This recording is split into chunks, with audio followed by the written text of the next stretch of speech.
ज्ञान मंदिर modern school के यूट्यूब चैनल में आप सबका फिर से हार्दिक स्वागत है। मैं मीर व्यास। आज हम स्टैंडर्ड 5 सब्जेक्ट हिंदी, आज हम चैप्टर नंबर 9 जो काव्य है उन्हीं हस्ताक्षर, उसका बाद में अभ्यास करेंगे। सबसे पहले हमारा लेसन नंबर 10 जिसका नाम है परीक्षा, जो एक बहुत ही अच्छी कहानी है, उसका अभ्यास करेंगे, जिसका साहित्य प्रकार है कहानी। जिसमें से हमें सीख मिली है कि किसी भी पद की प्राप्ति के लिए मानवता का गुण होना बहुत जरूरी है। हमें कोई भी दिखावा करना नहीं चाहिए। तो कृपया अपना पाठ्य पुस्तक निकालें और पेज नंबर 65 पर ध्यान रखिए। तो लेसन नंबर 10 परीक्षा। सबसे पहले हम हिंदी के महान कहानीकार और उपन्यासकार प्रेमचंद जी का परिचय प्राप्त करेंगे। तो कृपया पाठ्य पुस्तक में ध्यान रखिए। तो प्रेमचंद का जन्म 31 जुलाई 1880 में लम्ही नामक गांव में हुआ था। इन्होंने बहुत ही सारी कहानियां एवं उपन्यास लिखा। गोदान इनका सबसे प्रसिद्ध उपन्यास है। इनकी मृत्यु 8 अक्टूबर 1936 में हुई। रियासत देवगढ़ के दीवान सरदार सुजानसिंह काफी बूढ़े हो चुके थे। वे महाराज के पास गए और उन्होंने उनसे विनती की, अब मेरी अवस्था यानी उम्र बहुत ढल गई है, राजकाज संभालने की अब मुझ में शक्ति नहीं रही है। अब रियासत के लिए एक नया दीवान खोज लिया जाए। हमारी रियासत के लिए, इन सब की देखभाल करने के लिए एक नया दीवान खोज लिया जाए। राजा साहब अपने दीवान की बहुत इज्जत करते थे। उन्होंने उनकी प्रार्थना स्वीकार कर ली। दूसरे दिन देश के प्रसिद्ध पत्रों में यह विज्ञापन निकाला कि देवगढ़ के लिए एक सुयोग्य दीवान की जरूरत है। दीवान यानी खजाना। यह जरूरी नहीं कि वह ग्रेजुएट हो, मगर स्वस्थ होना चाहिए।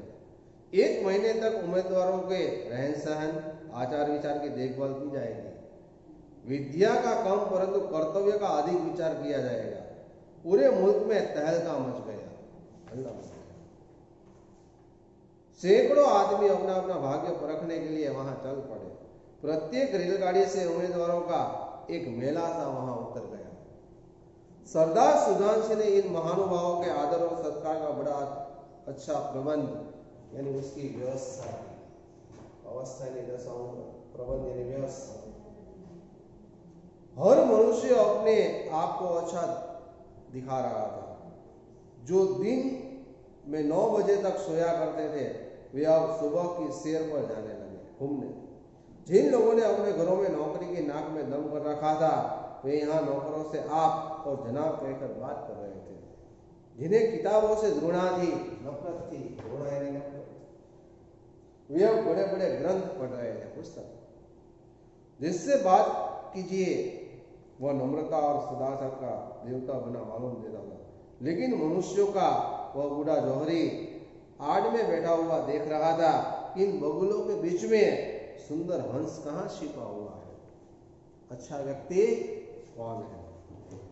एक दिन नए फैशन वालों को सुझा के आपस में हॉकी का खेल खेला जाए। Page number 66। चलिए, तय हो गया। फील्ड बन गई, खेल शुरू हो गया।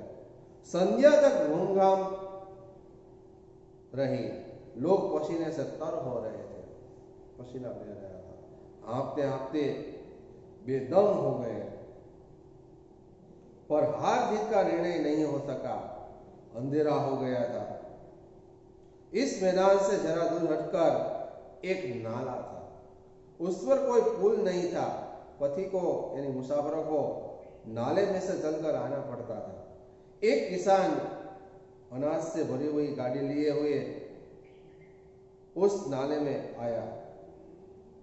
गाड़ी नाले में फंस गई थी। वह ऊपर चढ़ नहीं पा रहा था। किसान के लाख कोशिशों के बाद भी गाड़ी ऊपर नहीं चढ़ सकी। इसी बीच खिलाड़ी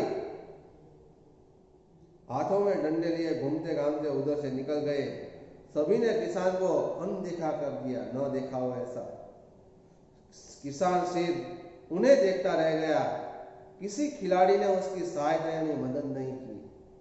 तभी एक ऐसा खिलाड़ी वहां आया जो लंगड़ा कर चल रहा था। खेलते हुए उसे चोट लग गई थी। उसकी निगाह गाड़ी पर पड़ी और वह ठिठक गया, वहां रुक गया। ठिठक जाने नहीं, रुक जाना। किसान की सूरत देखकर वह सब कुछ समझ गया। उसने किसान से कहा, तुम गाड़ी पर जाकर बैलों को साधो, मैं पहियों को ढकेलता हूं। अभी गाड़ी ऊपर जब जाती है। वह घुटने तक जमीन में गड़ गया, पर उसने हिम्मत नहीं हारी। अंततः गाड़ी नाले के बाहर निकल गई। किसान हाथ जोड़कर खड़ा हो गया, बोला, महाराज, आपने आज मुझे उबार लिया, बचा लिया। उबार यानी बचाना, नहीं तो सारी रात मुझे यहाँ बैठना पड़ता। युवक ने हंसकर कहा, क्या इनाम देते हो? किसानकार ने कहा, भगवान चाहेंगे तो दीवानी आपको ही मिलेगी। निदान पूरा हुआ। चुनाव का दिन आ पहुंचा। सभी बेचैन थे, बेचैन हो रहे थे। सरदार सुधांशु ने खड़े होकर कहा, इस पद के लिए ऐसे पुरुष की आवश्यकता थी जिसके हृदय में दया हो और आत्मबल हो, आत्मविश्वास। मैं रियासत को पंडित जानकीनाथ सा दीवान पाने पर बधाई देता हूं। वास्तव में वह किसान कोई और नहीं बल्कि सरदार सुजान सिंह ही थे, तो उसकी परीक्षा कर रहे थे। किसी भी पद की प्राप्ति के लिए मानवता जैसा गुण होना जरूरी है। कभी कभी कोई दिखावा करना नहीं चाहिए।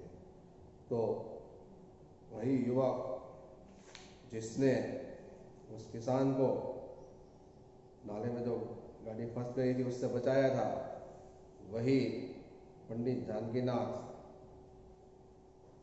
वह रियासत का दीवान बना। तो हमें भी कभी दिखावा नहीं करना चाहिए, लेकिन लोगों की मुश्किल में फंसे हो ऐसे लोगों की हमें सहायता करनी चाहिए। तो विद्यार्थी मित्रों, यहाँ कुछ शब्दार्थ भी दिए हुए हैं। अवस्था तो दशा या उम्र, प्रबंध व्यवस्था, गुणा तो नफरत, नम्रता तो नरमी या कोमलता, पथिक तो राही, उम्मीदवार तो आशा रखने वाला, पद विशेष का प्रार्थी, सदाचार तो अच्छा व्यवहार, निदान तो उपचार, दिया गया समय। तो उस युवक ने भी किसान के साथ अच्छा व्यवहार किया था, इसलिए इनाम में उसको देवदत्त का दीवान चुना गया। जिस व्यक्ति में मानवता जैसे गुण होते हैं वो हमेशा अपने दम पर आगे बढ़ता है।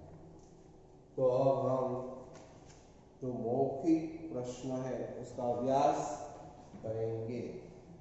तो आप अपनी नोटबुक निकालें और उसमें साथ में लिखिए।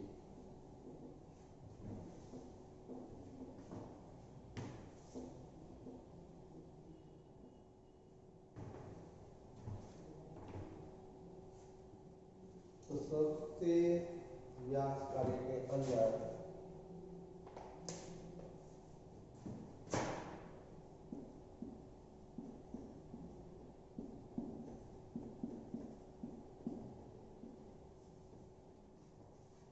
उसमें है मौखिक प्रश्न।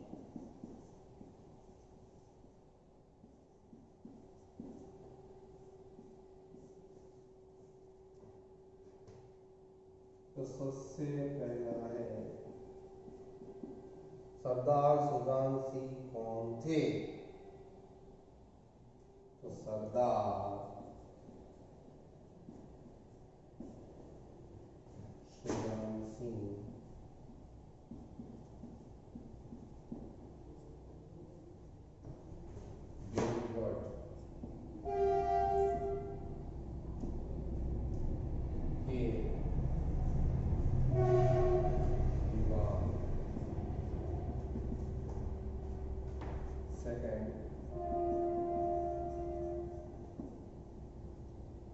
किस लिए विज्ञापन दिया गया?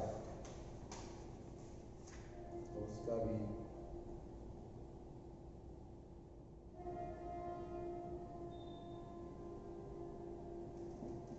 देवगढ़ के लिए एक सुयोग्य विवाह की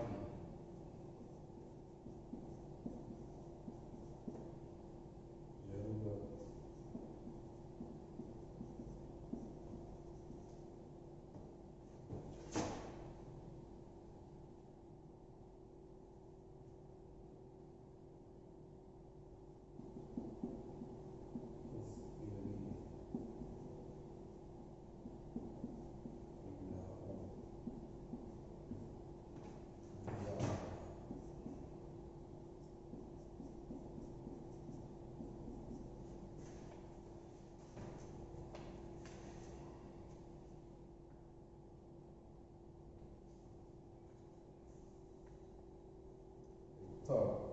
किसान की गाड़ी किसने निकाली?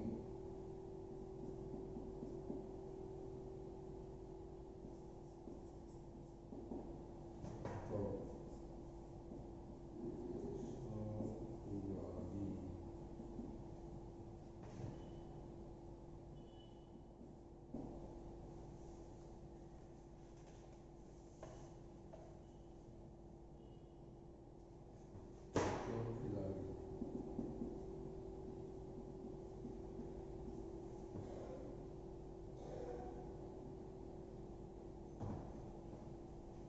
लंगड़ा पर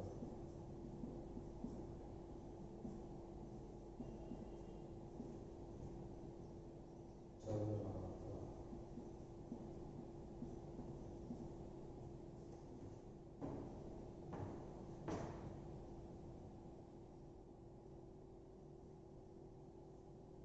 और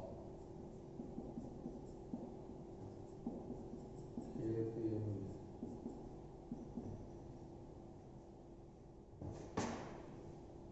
उसे चोट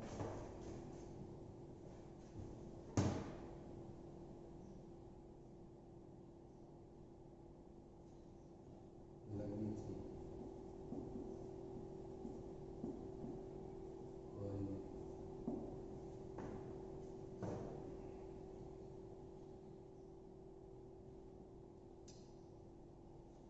वहाँ पंडित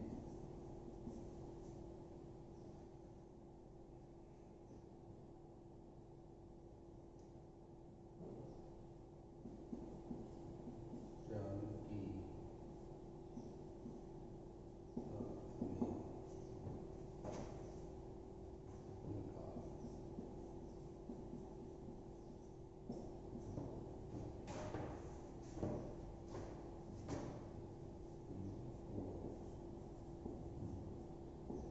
गाड़ी कहाँ फंसी थी? तो गाड़ी नाले में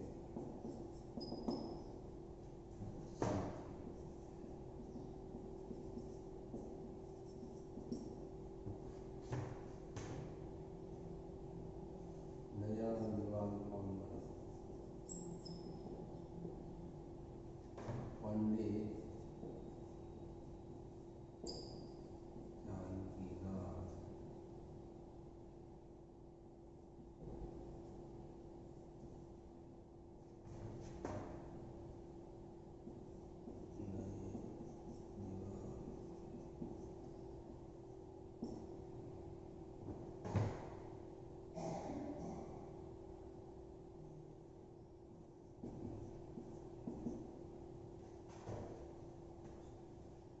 तो कृपया आप ये अपनी नोटबुक में लिख लीजिए।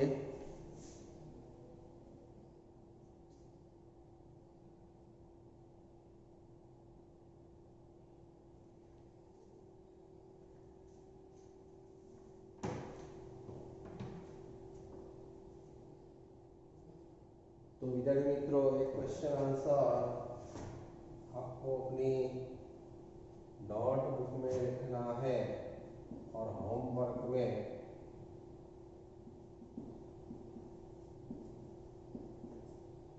एक करके रखना है। होमवर्क में यही क्वेश्चन आंसर 1 2 3 4 5 करके आपको रखना है। और नेक्स्ट पीरियड में लेक्चर 2 में हम आगे लिखित प्रश्न और भाषा व्याकरण का अभ्यास करेंगे नेक्स्ट लेक्चर में। अस्तु।